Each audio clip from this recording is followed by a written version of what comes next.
On veut pas de votre macronisme en plus raciste, on vous tendra jamais les bras. Et même s'il y a d'autres élections, vous n'aurez jamais une seule de nos voix. Vous méprisez les pauvres, vous divisez le peuple, toujours on vous combattra. Et pour que ça reste bien gravé dans votre tête, on fera même comme Gandalf. Vous ne passerez pas!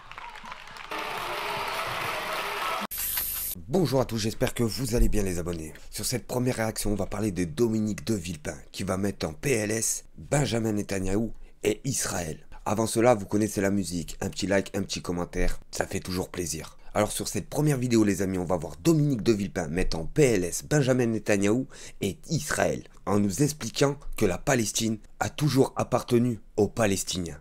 On regarde la vidéo et on fait une petite réaction. En 1948, il y a un peuple qui a été privé de sa terre. 700 000 Palestiniens ont dû partir. Et cette injustice-là, c'est celle qui est encore à l'œuvre. C'est celle qu'exploite l'Iran. Quand l'Iran s'affirme comme aujourd'hui le leader de la cause palestinienne parce que les autres pays arabes modérés sont trop discrets et qu'il essaye de renforcer sa position dans le monde arabo-musulman à partir de la cause palestinienne, c'est toujours en se servant de cette injustice, cette plaie-là. La communauté internationale doit la refermer. Et il n'y aura pas de paix dans cette région. Et je pense au-delà, ne l'oublions pas, l'identification de certains peuples européens, l'identification aux États-Unis, on a vu les mouvements dans les universités, est telle que cette grande cause historique qui est liée à l'histoire des Nations Unies, parce que les Nations Unies ont été fondées en même temps que, dans la même période que la création de l'État d'Israël, et Israël a été porté sur les fonds baptismaux justement par les Nations Unies. Donc nous avons tous une responsabilité particulière vis-à-vis de ce qui se passe dans cette région. Nous devons corriger cette injustice. Comment? Et nous devons, en créant un État palestinien. Moi ce qui me pose problème les amis, c'est qu'il dit qu'il faut créer un État palestinien alors qu'il y avait déjà un État palestinien. Et ça faut pas l'oublier les amis. Et sur cette deuxième vidéo les amis, David Guiraud, député de la France Insoumise, oui, celui-là qu'on aime tous, va mettre en PLS la Macronie à l'Assemblée nationale. Les amis, on regarde la vidéo et on fait une petite réaction. Tout à l'heure, quand vous étiez en train de pleurer parce que vous étiez pas assez avec la Macronie pour défendre des arguments qui protègent les plus riches, vous nous aviez dit « Mais vous n'avez pas voté pour nous au second tour des présidentielles avec ce genre d'amendement qui préfère et qui montre que vous préférez sauver des chats abandonnés que des migrants abandonnés, que des personnes humaines abandonnées. Vous avez précisément votre réponse pourquoi on votera jamais pour vous au second tour. Je vais vous dire une chose, de notre côté, on veut pas de votre macronisme en plus raciste, on vous tendra jamais les bras. Et même s'il y a d'autres élections, vous n'aurez jamais une seule de nos voix. Vous méprisez les pauvres, vous divisez le peuple, toujours on vous combattra.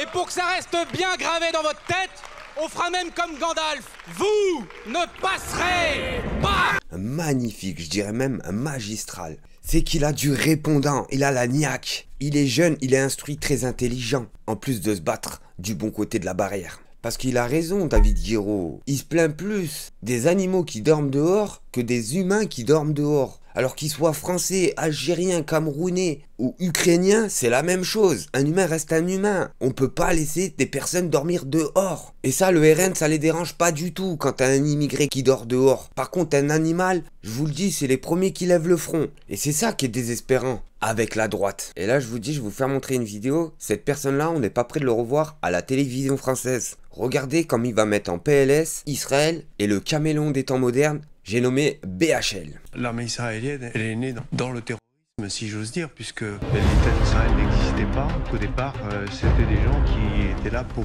libérer une terre qui ne leur appartenait pas, et qui leur avait appartenu il y a bien longtemps. Et donc, son fondement, ça a été d'abord le... Et d'ailleurs, tous ces chefs, et même les premiers présidents israéliens, avaient une expérience où ils avaient été considérés par tous les établissements qui étaient en place par les pays comme des... Ah, BHL, il est pas bien, mais il est vraiment pas bien. Il est blanc comme un cachet d'aspirine, les amis. Donc ça leur a permis de créer Israël, mais dans la tradition de Tsahal, il y a cette marque de fabrique, si j'ose dire. Et là, on voit BHL, il est pas bien, comme je le répète. Parce que cette personne-là, si vous regardez bien, BHL ne le dit pas. Posez-vous la question pourquoi. Et là, quand je vous disais que la vie en France va pas se multiplier par 2, ni par 4, j'ai bien peur que ça soit par 10, les amis. On a Louis Boyard, député de la France Insoumise, qui nous explique que le gouvernement a annoncé imposer 2,6% de la contribution aux entreprises des milliardaires de ce pays. Mais elles contribueront seulement pendant 2 ans. On sait pas pourquoi, mais c'est comme ça. Et pour le peuple, c'est la même chose? Eh ben non, les amis. On nous explique que la hausse des prix de l'électricité et de la consultation chez le médecin seront permanents, les amis. Qui veut dire que l'électricité ne va jamais s'arrêter de monter, que le gaz en France ne va jamais arrêter de monter, la TVA, c'est parti à fond les ballons, les Français vont tous finir à genoux à manger les poubelles. Les amis, on regarde la vidéo et on fait une petite réaction. On parle d'ici d'entreprises qui ont fait 150 milliards de bénéfices en 2023 et à qui vous voulez prendre 8 petits milliards. 4 petits milliards en 2026, on parle de 2,6% de tout ce qui a été gagné, alors que dans le même temps, la pauvreté a explosé. On a aujourd'hui 10 millions de personnes qui sont pauvres dans notre pays. Monsieur Barnier a annoncé qu'il allait faire 2 tiers des économies sur à peu près 90% des Français, et seulement 1 tiers sur une petite minorité. Mais les économies que vous faites sur les Français, elles seront permanentes, elles seront pérennisées. La hausse de l'électricité que vous voulez, elle est permanente, alors pourquoi pas cet impôt sur les sociétés? La hausse des prix des consultations, elle est permanente, alors pourquoi pas cet impôt sur les sociétés?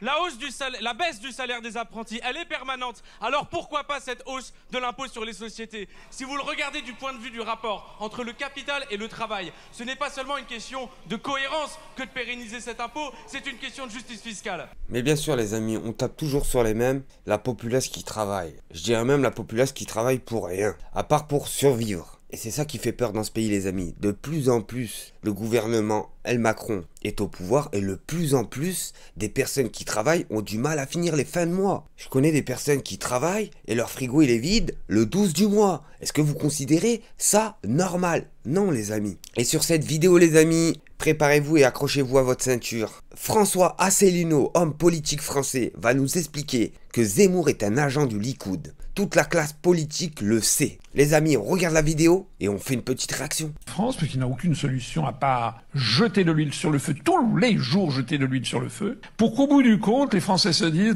finalement, la France est dans la même situation qu'Israël.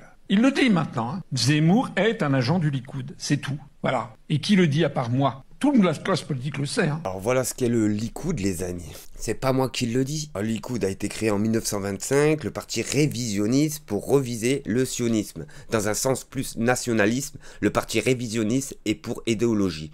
Un État J s'étend sur les 2 rives du fleuve Jourdain, palestinien mandataire et jordanien. La défense du libéralisme économique face aux idées socialistes qui dominent à l'époque de Yishuv, communauté en Palestine. La défense du libéralisme politique, démocratie.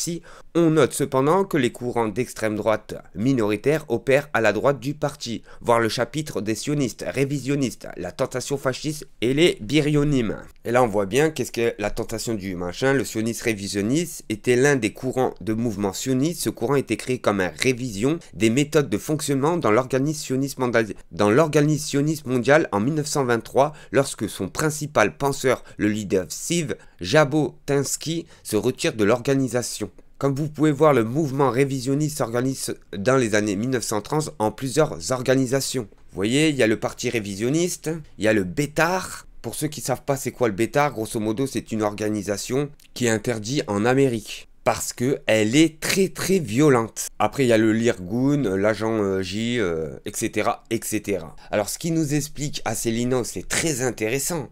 Il nous explique que Éric Zemmour serait un agent du Likoud. Il travaillerait pour les Israéliens et pour le sionisme en général. Et c'est pour ça qu'on le voit sur toutes les émissions télé, et c'est pour ça qu'on l'a vu à la présidence, alors que les Français ne le connaissaient pas avant. Faut pas oublier que c'est un écrivain qui ne marche pas du tout, et c'est pour ça qu'il a fait moins de 5% pendant les élections présidentielles. C'est parce que même si le sionisme en général en France l'a soutenu et l'a financé, le peuple français ne veut pas des personnes comme ça qui règnent en France. Tout simplement, les amis. Sur ce, merci de m'avoir suivi. Au prochain épisode. Merci à tous les amis. Telle une légende des plateaux, entre les discours flamboyants et les polémiques, certains te voient déjà infiltré en mission secrète. Mais en vérité, Eric, on sait que t'es là surtout pour le show.